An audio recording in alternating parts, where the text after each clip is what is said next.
So we're now 3 months into a new administration. You saw the beginning of Christie's administration. You've seen the beginning of Murphy's. What are the differences, and how do you think this is going? Look, I think that in some ways we're very fortunate to have a like-minded governor. You know, the legislature had a lot of items for 8 years that we tried to get passed. And I mean, for 8 years we got them vetoed. So, you know, from women's health care to pay equity to voters' rights, you know, we handed the governor some really good bills we think that the legislature strongly supported, and he signed them. So that's a very positive for us. In terms of, though he wants tax hikes, you don't, you two don't agree on it. What's it going to take for this to come around? What does he have to do to get you? Well, again, I don't think that we're not dealing with the structural problems of the budget. And here's my question. If we gave every tax increase that he's asking for this year, what tax increases have to happen next year? Because these are quarterly payments. Remember, he said the first installment of 4 payments. So what is the total tax projection that we're talking about? And if it's saying we're going to turn the economy around in 1 year, that's not going to happen.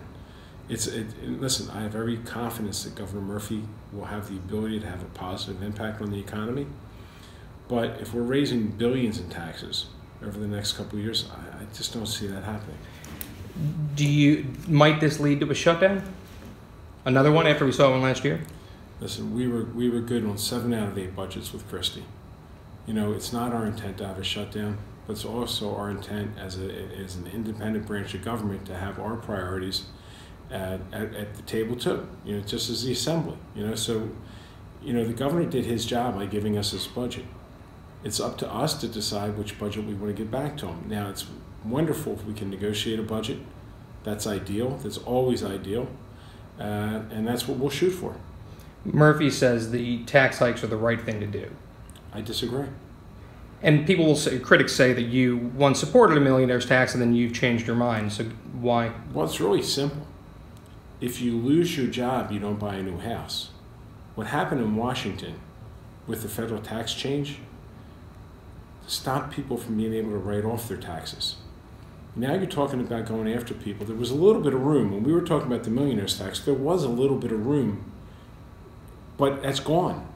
The federal tax change changed the picture. Right after the election, I tweeted out, first thing we're doing in this legislature is the millionaire's tax. So I don't walk away from that at all.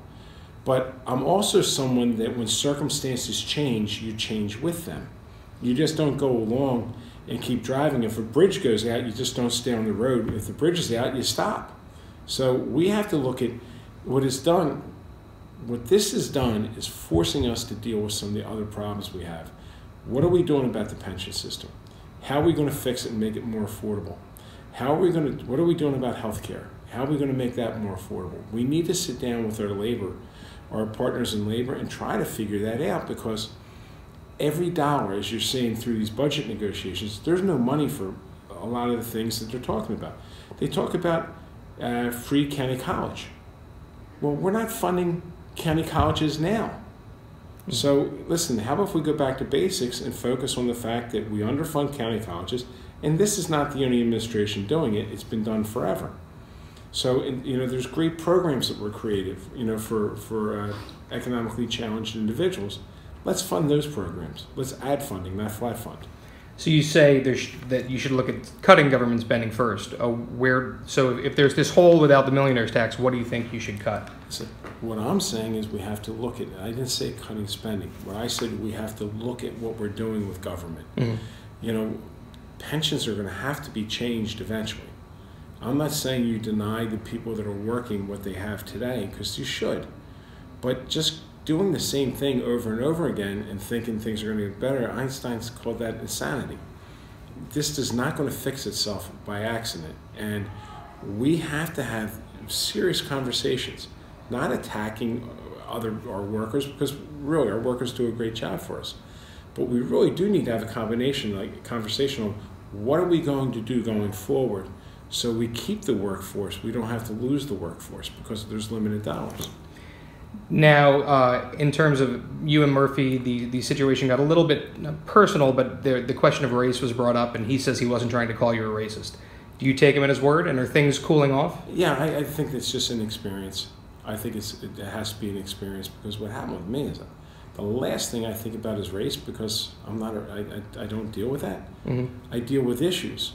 And, holding up his commissioners was maybe a hard line, but the education commissioner went from, I need 6 to 8 months that I can figure it out in the next 2, which is, or 6 to 8 weeks, which is, I think, what we wanted to do. We want to fix the school funding formula. It's a big issue.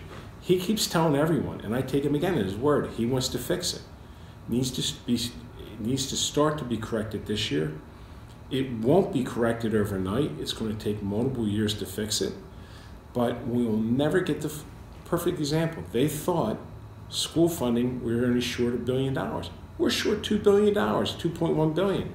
So, again, I think it's just, I say this all the time, bumps in the road, there's some inexperience, and sometimes, you trust the numbers you're given, and they don't turn out to be exactly what they are. And a lot of crying parents and upset parents have been coming to town halls saying we should fix the school funding formula.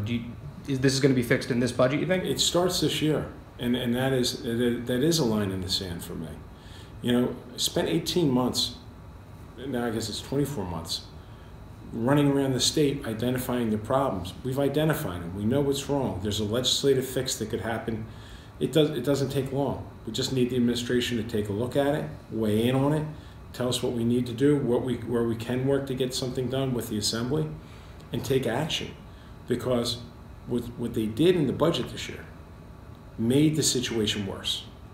The districts that were overfunded, instead of getting funding for 18,500 kids they didn't have, kids that aren't there, it turned into 25,000. And the underfunded districts, the 50 most underfunded districts, instead of not getting funding for 12,500 kids that they do have, it's over 30,000. So it needs to be fixed, and 70% of the kids in the state are going to schools that are underfunded. It's not that hard to figure out. The math is simple. It's a pretty overwhelming situation. We got to fix it, and we're going to fix it this year. What else is on your agenda throughout the year? Listen, I want to make New Jersey, I want to come up with a $15 minimum wage that works. That's important. We haven't really had much discussion on that. Higher education affordability is a critical piece. We did a package of bills last year that died in the assembly.